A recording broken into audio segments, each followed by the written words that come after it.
Hey guys, I'm E, and recently I released a video where professional basketball videographer extraordinaire Peter Sarellas took us through a step-by-step edit of a basketball Instagram reel. In that video, we learned about in-camera transition effects, stabilization effects, overlays, and basketball edits in general. And of course, there's a link to it in the description below.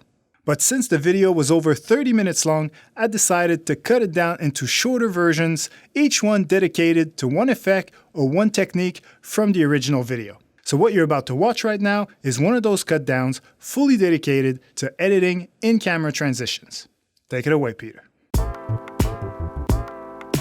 Hey, so now we are in the editing bay. I'm going to show you guys a few simple tips and effects that I use when I'm actually editing basketball highlight videos for Instagram. So I'm going to make a short Instagram reel today, and in the process I'm going to show you a practical application of in-camera transitions. We're also going to go over speed ramping. So let's get into the program. I've already pulled 3 clips here from the last basketball game that I filmed before the pandemic.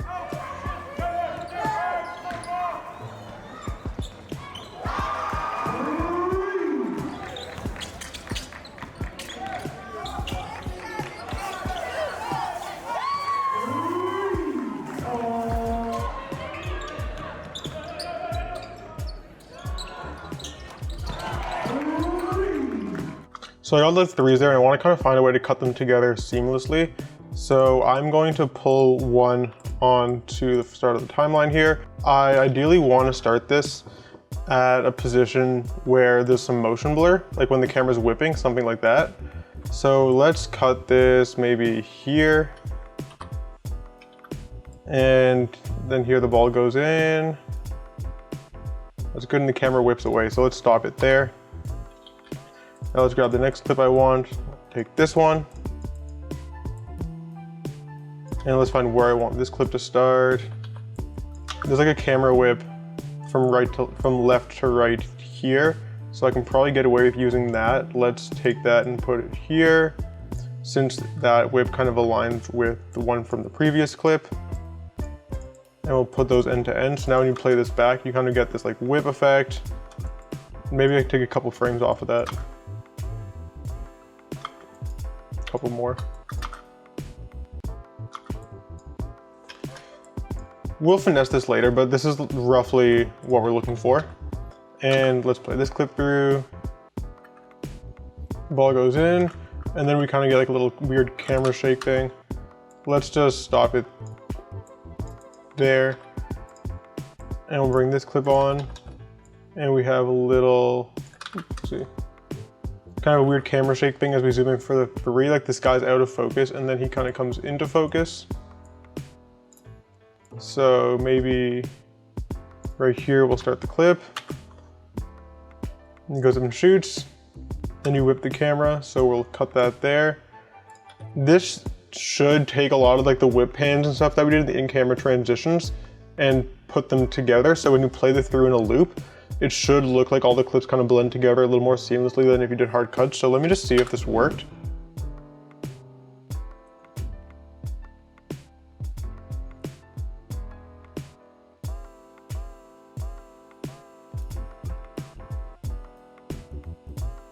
All right, so not bad, but it can use some work. So I'm just gonna go in and tweak this a little bit. And one of the ways that we can adjust this to make everything more seamless is by speed ramping.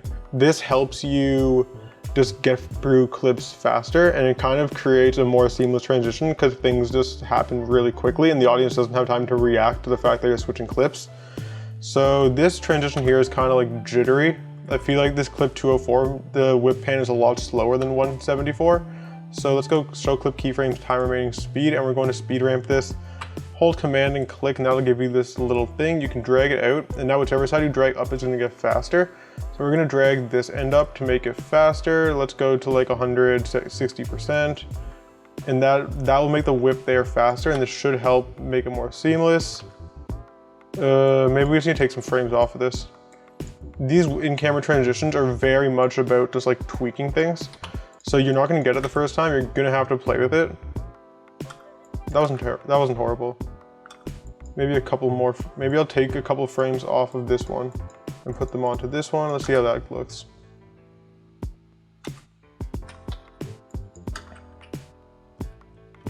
That's actually not horrible.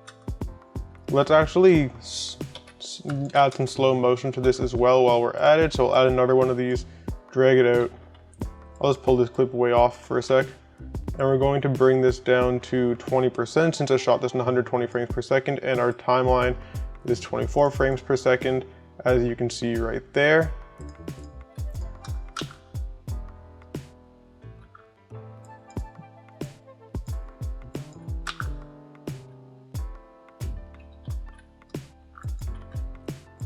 So we're going to keep tweaking this till we get it to slow down to the point that we like. This is fine. Now let's bring this back up to 100% and drag it out so that the clip goes from 20% to 100% over this duration.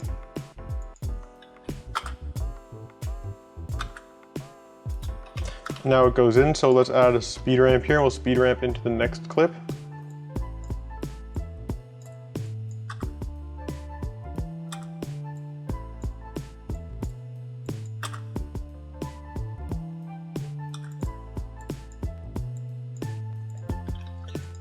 And now I'm going to bring this clip back in and we'll see what that transition looks like. Still rough, we need to lose some frames on the end here. So let's take those off with W and unlink the audio for a second because we don't really need the audio right now. We'll deal with audio at the very end. And here we'll just speed ramp this so we have a little whip into this shot. So again, right click, show keyframes, time remaining, speed, and hold command, drag this out, and now you can start speed ramping. Bring this up nice and fast. Let's see what that looks like. Not bad, but I still think 204 is running a bit long, so let's cut that short. There we go. Not horrible.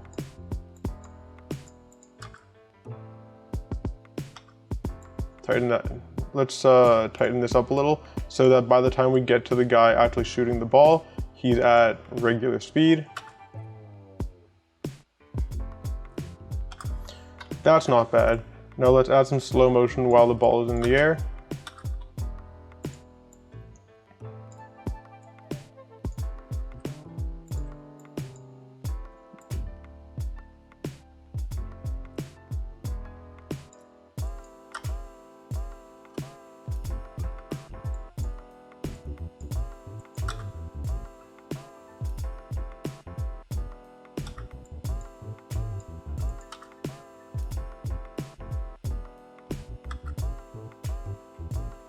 And we will just speed ramp through this part so that we can get through the basket just sitting here faster. Because there's a few seconds where we're just sitting here and the basket's just there, which I'm not crazy about. So we'll just speed that part up. And that should be good. So after all that speed ramping, we have a clip that looks something like this.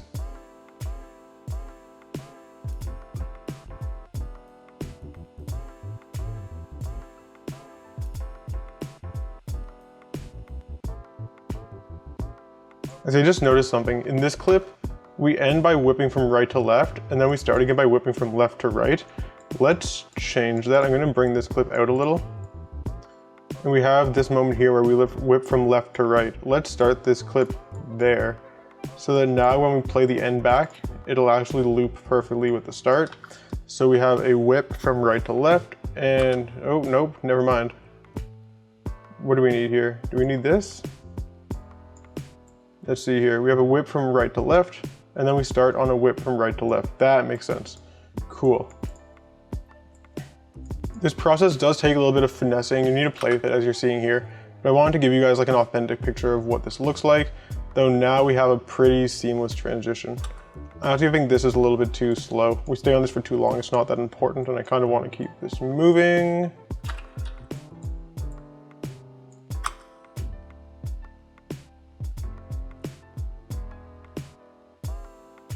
Yeah, there it is. Took a little bit of tweaking, but I was able to use the in-camera transitions with speed ramping to get a clip that we kind of like.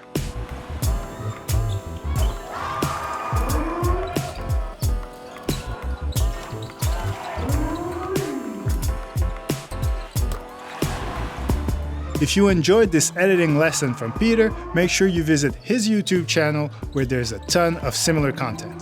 Otherwise, I strongly recommend that you take a look at the first collab we did together if you haven't already. That one is fully dedicated to filming basketball for Instagram and is critically acclaimed by the sports videography community, which is a Facebook group that I run.